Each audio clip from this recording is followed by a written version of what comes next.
चलिए आगे बढ़ते हैं। Rights of unpaired seller. Rights of unpaired seller क्या हो, क्या क्या अधिकार एक अनपेड सेलर को मिलते हैं?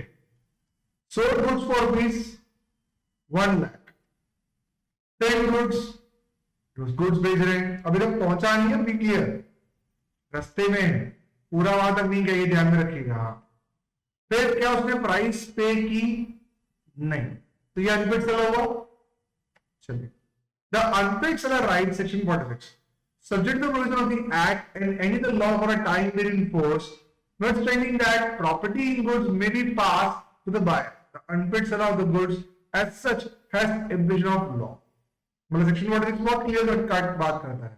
क्या कहता है कि एक्ट में चाहे जो भी लिखा गया for a time period in force, subject to the provision of the act for a law for a time in force, मतलब सेक्शन 46 कहता है कि जिस समय जो लॉ बन रहा था और जो फोर्स में था, कुछ भी कहा गया हो प्रॉपर्टी को लेकर, या प्रॉपर्टी अगर बायर के पास हो भी गई हो, प्रॉपर्टी ओनरशिप आपने मिल दे दिया, फिर बाहर बेच रहे हो, मतलब आपने ओनरशिप पहले दे दी, माल आप बाद में बेच रहे हो, तो उसे कोई फर्क नहीं पड़ता।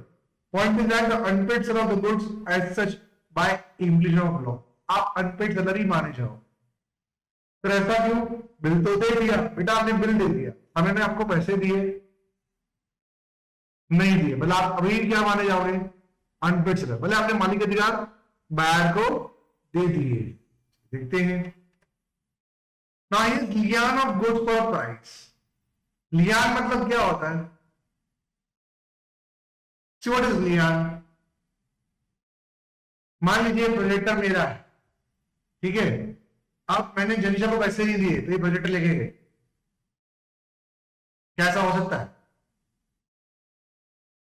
कैसा हो सकता है?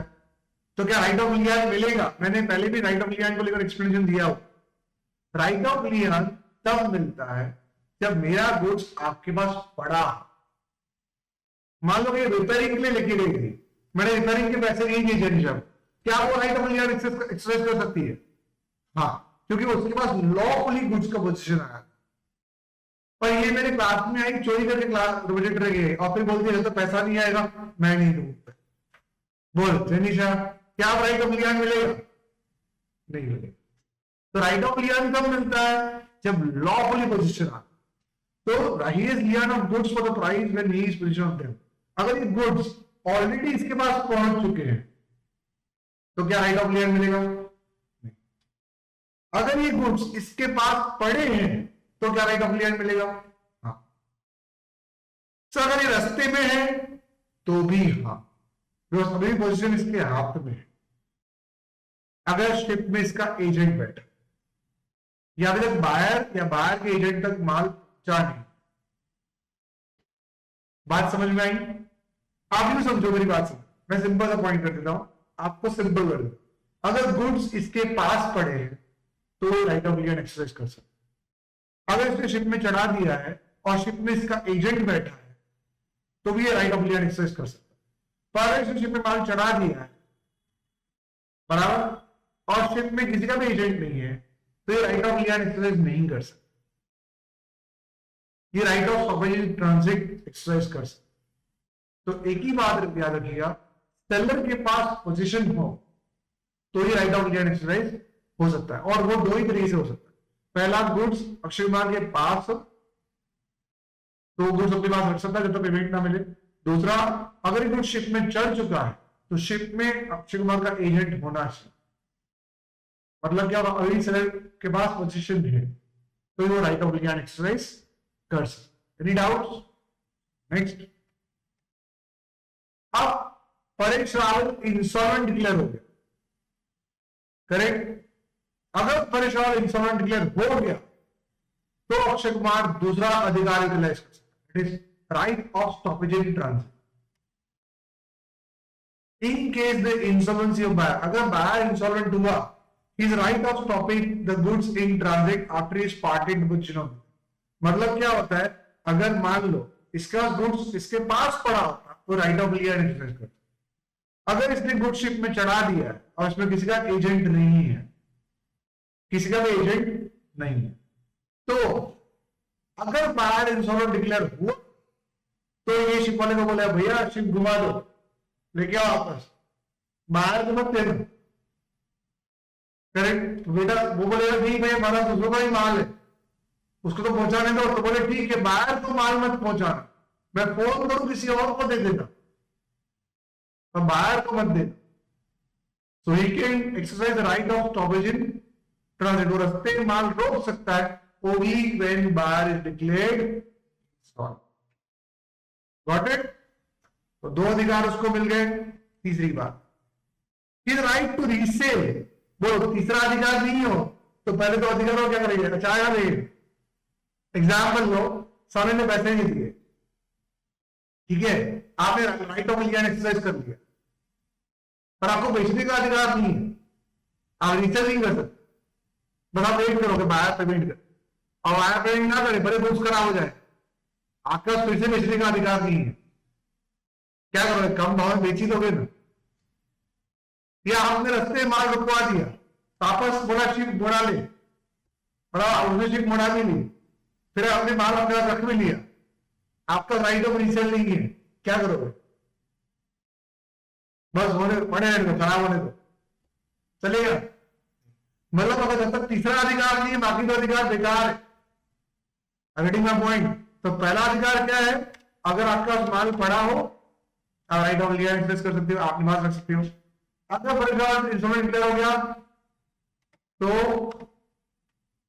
आप स्टॉपेज इन ट्रांजिट एक्सरसाइज कर सकते हो, और ये दोनों अधिकार के बेस पर आपको माल वापस मिल जाएगा, प्रॉपर्टी आपको मिल जाएगी। फिर आपको तीसरा अधिकार मिलेगा, आप उसको बेच सकते हो, लिमिटेड बाय द एक्ट। किस तरह बेच सकते हो वो डिपेंड करता है। चलिए, so when the property of the goods is not passed to the buyer, the unpaid seller, in addition to other remedies, right of withholding delivery, similar to the co-extends to the rights of lien stoppage in transit. Co-extend से मतलब क्या होता है, उसके साथ में। ये दो अधिकार का क्या सही है, राइट ऑफ लियन और right of stoppage in transit, पर आप डिलीवरी को रोक सकते हो, और आप डिलीवरी तक पहुंच चुका है माल, ऑलरेडी उसकी गेट तक माल पहुंच चुका है, यू कैन विथहोल्ड डिलीवरी, मैं बोलूं तब पेमेंट डिलीवरी देना, it's called right of withholding delivery. Are you getting my point. Payment नहीं मिलता तो दो ही तीन अधिकार आपको मिलते हैं, right of Lian, right of stoppage in transit और राइट टू रीसेल। पर इन तीनों के अलावा आपको डिलीवरी होल्ड करने का भी अधिकार मिल जाता। Next, the unpaid seller has been expressly given the right against the goods as well as rights against as well as buyer, personally which are discussed as under। मतलब क्या होता है, ये जो हमने अभी तक समझा वो राइट्स अगेंस्ट गुड्स था। तो जब भी अगर बायर पेमेंट नहीं करता तो there are two types of, मतलब देखो समझो फॉर एग्जाम्पल, आप एक बात समझो, अगर सेलर ने बायर को अभी तक बिल नहीं दिया, सेलर ने बायर को बिल नहीं दिया, करेक्ट, बायर ने पेमेंट नहीं किया, तो आपका तीन अधिकार कौन कौन से, right of लियन, right of stoppage in transit और राइट टू रीसेल। ये कब मिलता है, जब सेलर ने बायर को बिल नहीं दिया, गॉट इट, या बिल दे भी दिया और अभी तक माल नहीं दिया। अब सोचो कि एक बार माल पहुंच गया तो फिर यह तीन अधिकार पर निकल गए, ना राइट ऑफ लियन एक्सेस कर सकते हो, ना ही स्टॉपेज इन ट्रांजिट एक्सेस कर सकते हो, ना ही right to resale, because goods आपके पास वापस आएगा ही नहीं, क्यों, बायर को माल पहुंच गया। अब बायर को माल पहुंच गया, फिर बायर ने पेमेंट नहीं किया, तो राइट्स अगेंस्ट बायर्स भी चाहिए ना। गेटिंग माय पॉइंट और नॉट, समझ में आ रहा है कि नहीं आ रहा है। अगर इसने इसको माल पहुंचा दिया, इसका माल पहुंच गया, तो राइट अगेंस्ट गुड्स तो निकल गए ना, लियन, स्टॉपेज और रीसेल वो तो निकल गए। अब कौन से आएंगे, राइट अगेंस्ट बायर। देखते हैं, क्लियर हुआ, रिपीट करने की रिक्वायरमेंट है, ये पढ़ते हैं।